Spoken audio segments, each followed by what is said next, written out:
Hello all, I'm Sai and you're watching The Book Dragon. In today's video, I'm bringing to you my answers for the questions in the Mango book tag. I saw this book tag in a book blog whose original blog post is linked down in the description. Also, I have linked the inspiration for the creator in order to create this tag. Please do go and check them out.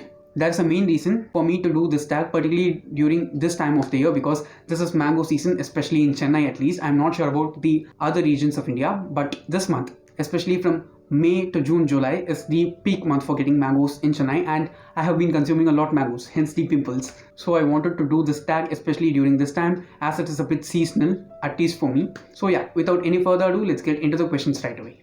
Question number 1, Raw Mango, your most anticipated release. My most anticipated release for the rest of 2021 is The Black Volume of the Dead, which is the third and final book in the Eldest Curses series by Cassandra Clare and Wesley Chu. I think this is the only Shadowhunter book that is to be released for the rest of 2021. If I'm not wrong, the Red Scrolls of Magic was released in 2019 and the Lost Book of the White in 2020. So obviously this book must come out this year. There's also one thing which has been bugging me a lot for this specific book, because the first book was something which I went in with a lot less expectations and it turned out to be really good. I just enjoyed reading the first book a lot. So that bumped up my expectations a lot for the second book, which I read and was heavily disappointed, because the Lost Book of the White, which is the second book in the series, is my least favorite of all the Shadowhunters books that I've read so far. So I seriously hope that the two authors make up for the second book in the finale of the series. We don't have a cover as well as a release date for the book yet, but I seriously hope that it will be released by the end of this year, and it's definitely my most anticipated release. Question number 2, BANGANAPALLI, the longest book on your TBR, and the longest book on my TBR is yet another Cassandra Clare book, and it is Queen of Air and Darkness, which is the last book in the Dark Artifices series.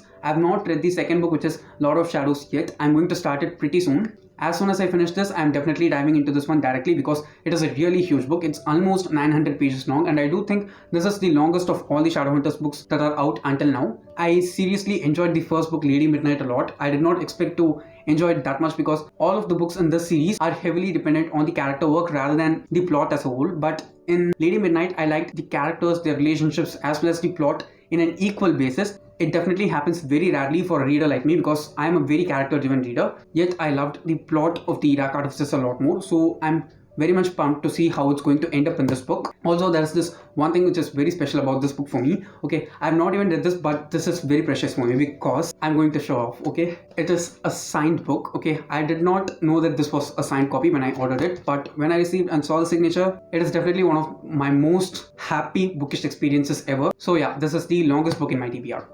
Question number 3, Alphonso, a hyped book you love. And this is definitely a very cliche book, but it's definitely one of my all-time favorites. It's Six of Crows by Leigh Bardugo. If you've been here, I'm sure you know how much I love this entire series as a whole, the entire Grishaverse. But this book is something which is very close to my heart, because I love all the 6 characters as well as the plot's progression in this book. Each and every aspect of this book I just love. Okay, if I say love, it is definitely a word which limits my feelings that I have for this book, because it is so pure and so deep in many levels. I like all these 6 characters equally. There are also some characters whom I like a lot more, so I cannot say equally. The plot in this one is exquisite. The prose of Leigh Bardugo is gorgeous. The way in which she has built each and every character, the way in which she has built this world, the way in which she has given the backstory for each of the 6 characters and developed them from the trauma that they have experienced in their past. Everything is just gorgeous about this one. There is definitely nothing wrong about hyping this book, and I totally love this one.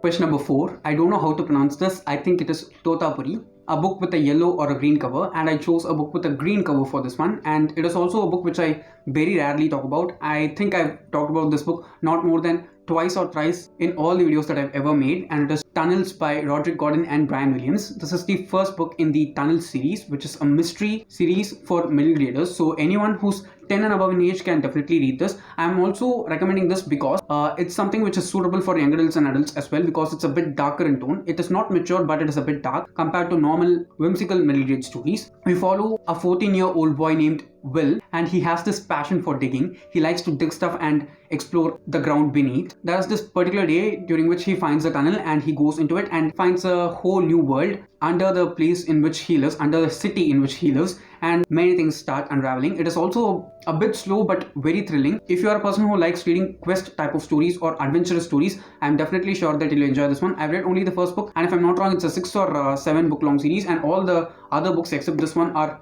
huge insights. I have the second book alone, but I have not continued on with the series since it's a bit slow. But if you are a person who does like reading adventures, this is definitely one for you. Question number 5.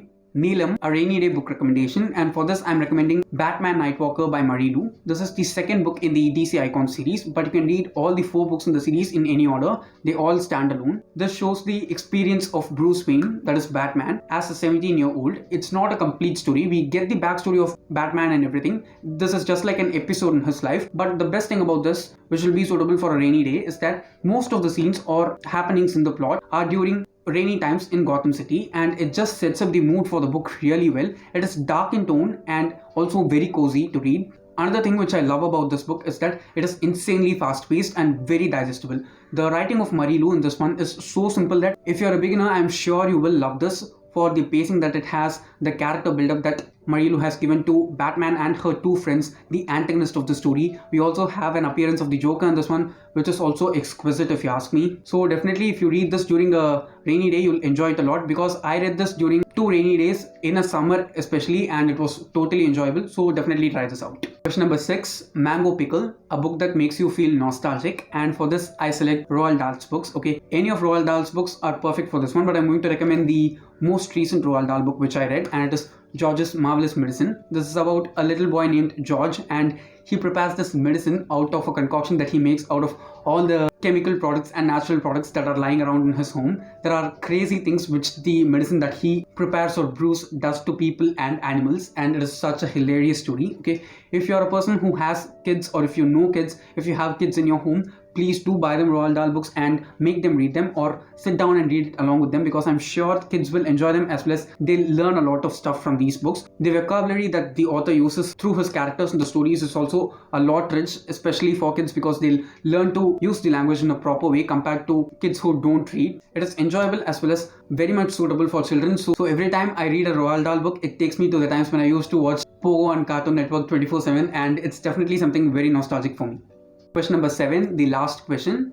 Mango Milkshake, a feel-good book recommendation. For this, I'm also going to recommend a book which is very popular, and I do think it is super fun to read during any time of the year. I read this in March and I enjoyed it a lot. It is To All the Boys I've Loved Before by Jenny Han. This is the first book in the Lara Jean trilogy. It's a YA contemporary series which also has a dash of romance and humor put into it. I'm definitely sure that this is one of the sweetest books that I've read so far, and it is also very, very, very quirky. The main character, Lara Jean, is very relatable. It doesn't matter which gender we belong to. I'm sure every one of us can easily relate to her in some way or the other, because the things that go on in her head are so easy, simple things that we all think in our daily lives, and especially we might have thought in our teens and our college years, because she's so extremely relatable, and that's one of the main reasons why I'm telling you to read this book. Also, the writing of the author is so beautiful. She sets up the home and the school atmosphere in which most of the story takes place in a proper way, and also the supporting characters that we get, and the sibling dynamics and the parent-child dynamic that we get in this one is beautiful. If you're a person who likes reading stories about families and friendship and just a cool fun time with emotions in the core of it, it'll definitely be your cup of tea, because it is super easy to read, so fun and very, very comfy. So yes guys, those were all my answers, and don't forget to leave your answers in the comments below, because I'd like to know them. And if you did enjoy watching today's video, don't forget to give it a thumbs up and also share it to your friends. If you want to get more content from me, do subscribe to the channel, because I publish new videos every Sunday, Tuesday, Thursday and Saturday. Thanks for watching and have a great rest of your day.